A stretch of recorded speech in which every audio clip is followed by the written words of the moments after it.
You're listening to the Baha'i World News Service. Now live local lang support. Na paglilingkod kay Bahawi.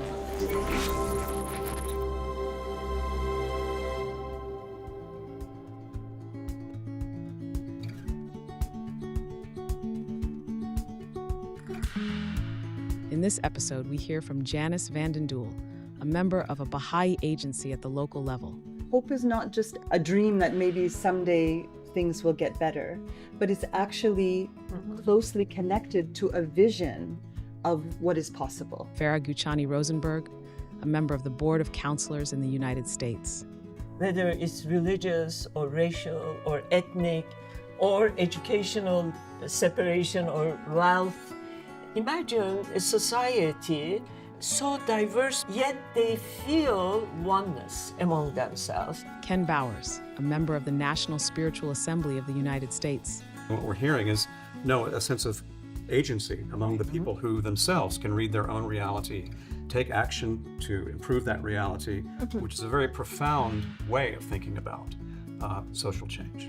And Yovania Dektiar, also member of a Baha'i agency at the local level. How can we all find a common purpose together, even as we are all coming from various backgrounds and various neighborhoods? Together, they share accounts of how in neighborhoods across the United States, young people are getting to know their neighbors, forming friendships across different backgrounds, and finding ways to serve their communities.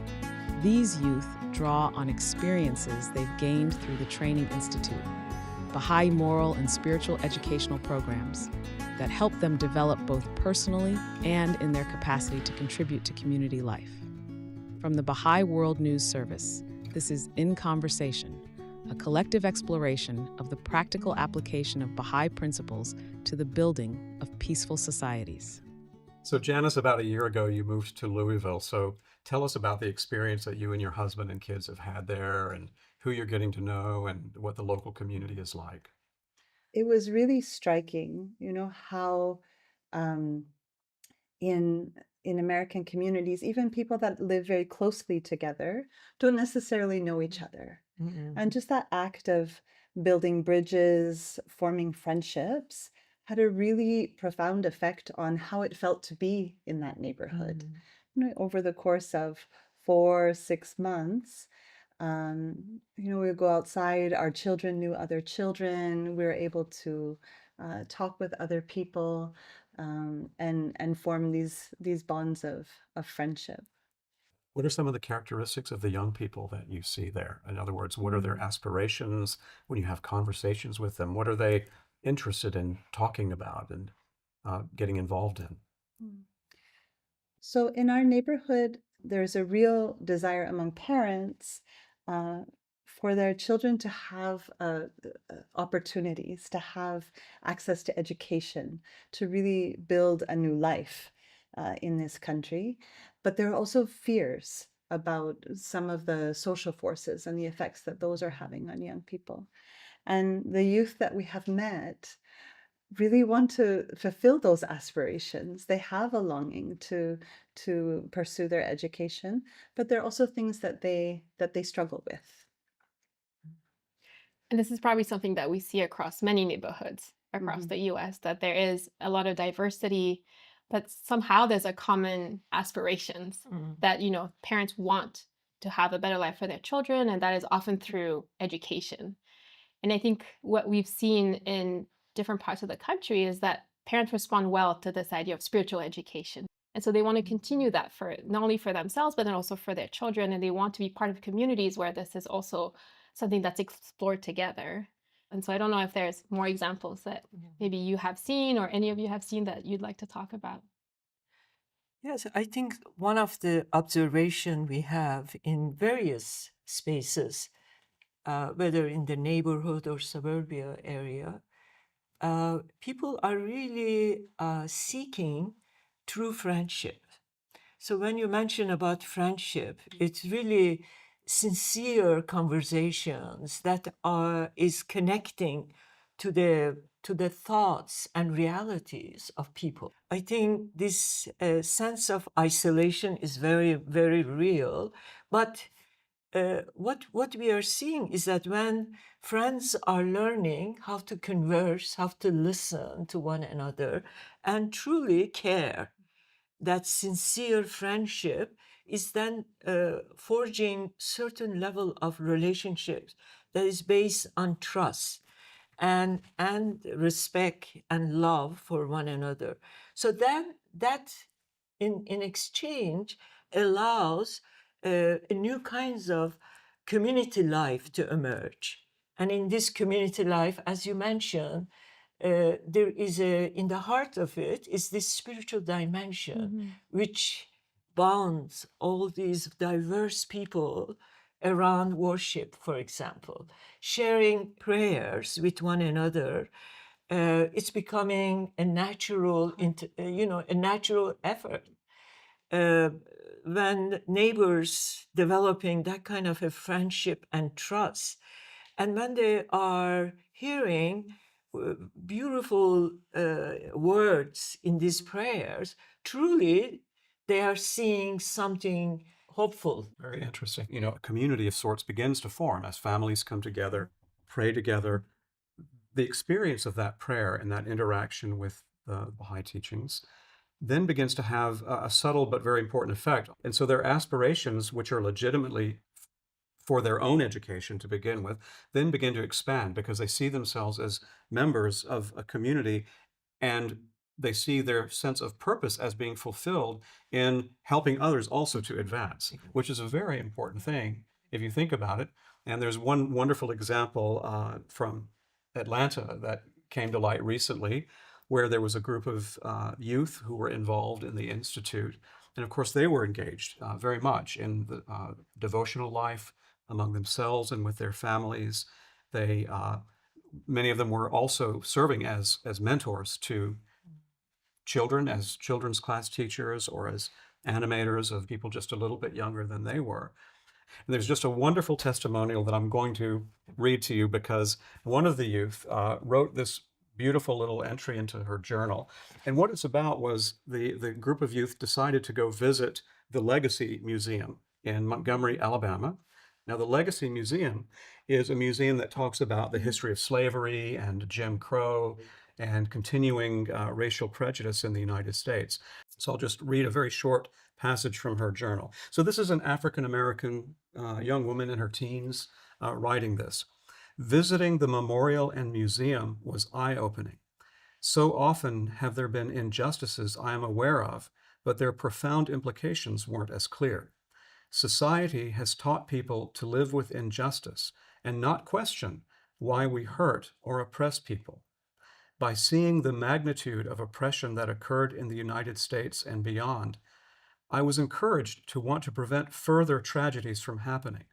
Similarly, being surrounded by other youth sparked more reflection, where we could reflect on how to change the world. Some of these discussions were very simple, like making sure your friend group is diverse, educating yourself on the history, and extending loving kindness to all people. Other more systematic approaches, like hosting race amity devotionals, participation in children's classes and junior youth groups, were also commonly mentioned as strategies which can improve the spiritual health of a community. Changing the way humanity interacts with each other and learning that the unity of humankind is essential to effectively solving the ills that plague the world today becomes evident from studying the writings and guidance. Interesting how this conception of social change as being something that we all can contribute to is starting to emerge.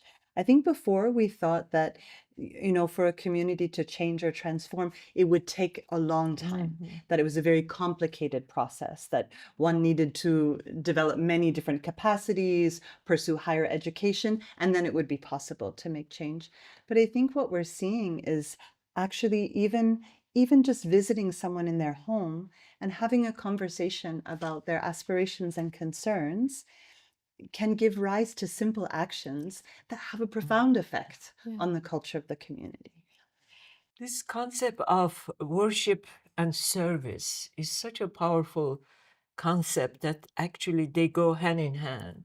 And what we are seeing is that neighborhoods like that, when prayer becomes part of their many spaces, whether children's classes or a group of youth coming together in any of these spaces, when friends are sharing prayers, actually it creates a certain culture that provides a condition for transformation.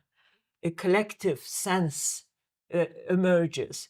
Even what we are seeing in number of neighborhoods where immigrant population, extremely isolated group of people are mixing with another racially diverse group of people where never before were interacting. And through these spaces and their children's common spiritual education classes and community gatherings, they are now becoming one large family. Recently, in one neighborhood, their community center was taken away, and because they're hosting numerous children and youth activities in this center, groups of mothers came together and they wrote a letter to the management. They wrote, this center is so critical for the development of their children, the youth, and the community life. They didn't receive a response from the management. Then they decided all ages, children, youth, and adults, to visit the mayor in order to present this concern. And mayor was quite impressed and decided that definitely she will intervene. Very interesting. It's a haven with a new definition, because a haven in this sense is not a hideout. It's not a place to go away and get away from the trouble of the world, but it's where people come together reading and studying the Baha'i writings. They become active, they become empowered to then effect change in their communities. And so it's a refuge of a kind, but it's the kind that's dynamic and active. I think what we see is that there is a pattern of community life that's starting to emerge. So whether it's a community space, whether it's classes so that I can better my language skills, whether it's offering a space for youth to come together to do their homework, or how do you get a driver's license? It builds relationships. It's like the whole community is thinking together about how to better their condition. Which is a pretty distinctive thing, because often when we think about social action, what we think is something that a group of people with resources will do for another group of people, perhaps with less resources. But what you're describing and what we're hearing is, no, a sense of agency among the people who themselves can read their own reality, take action to improve that reality, which is a very profound way of thinking about social change. And I think that that's so powerful, that I'm not just a need, but that the individual has these capacities that can be developed, and that everyone can make a contribution. In fact, in one gathering that a group of young people were reflecting, the question was asked, what sustains you to be a mentor to middle school age youth? These youth were 18 years old. And he reflected and he said, I was once middle school age youth, and I attended this youth program, and it changed my way of looking at my life and the direction in my neighborhood, a neighborhood which had violence. So this participation in this program literally changes his participation in his education. So his reflection was that it made such a big impact in my life, and now I want to give it back to those younger than myself. But better than that, he could envision that if he can help those younger than himself, then they will become like him and will be the mentor for those that come after them. Yeah. Well, I think that's a wonderful point. And we were all together in your hometown just a few weeks ago in North Carolina, and we all had the chance to meet with about 50 or 60 youth who have been in this process for quite some time, and clearly whose sense of identity has been shaped by their experience. And so it'd be interesting to hear from you, because you know them so much better, what it is about this process that really has changed their perspective on themselves and on life, and how has it been for them to go through this sort of a transformation in their own selves? So many of the youth in our hometown, through the study of the Baha'i teachings, come to really understand that their true purpose lies not only in bettering their own selves, but also to contribute to the life of society. And so, as their study, part of that study is that they also get to do acts of service. But then, when they come to do this and persevere and really try to put into practice what they are learning, they truly see the impact of this educational program on the lives of young people. And they realize that they themselves have a role to play in this. And so when they see that, I think that has a profound effect on them. These youth actually want to dedicate their lives to their own community, where they were raised, where their friends are, where they see themselves in the younger children. But they're also bringing their families into this process. So we have an example of a youth who wanted to start this process in her own neighborhood. And so she asked her mom. And with her mom, they went and visited families that they all already knew because they already had these relationships. And so they tapped into that potential and really created a small team of friends who now started, talking about this educational program for children, started talking about how we can have community gatherings that will help better the lives of all, to bring a sense of togetherness. There are many conversations that proliferate in those spaces. But somehow, because these conversations are about trying to reach maybe common understanding, because these youth have been part of these institute courses, they're able to have really hard conversations around gender identity, around race unity questions, but in a way that's not polarizing, but really they're seeking to find some truth. Like, how can we all find a common purpose together, even as we are all coming from various backgrounds and various neighborhoods? Whether it's religious or racial or ethnic or educational separation or wealth. Imagine a society so diverse, yet they feel oneness among themselves as one great family. And they are concerned about each other's well-being. They're concerned about each other's children's well-being. So I could see that already we start getting glimpses of such society in a small scale in the neighborhoods, and it is happening. I also think this idea of universal participation, that somehow there's a place for everybody to contribute something. Because it's not just because we're opening the spaces so wide that everybody's contribution is valuable and everybody has a part to play.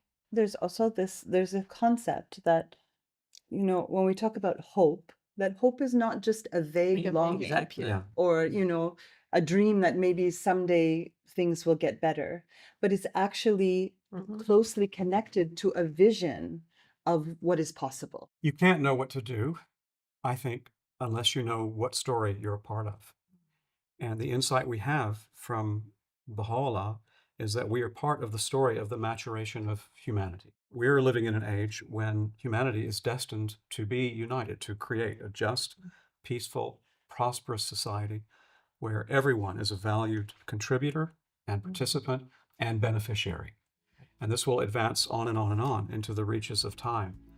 You've been listening to In Conversation, a podcast series from the Baha'i World News Service. For more podcasts and stories, visit bwns.org.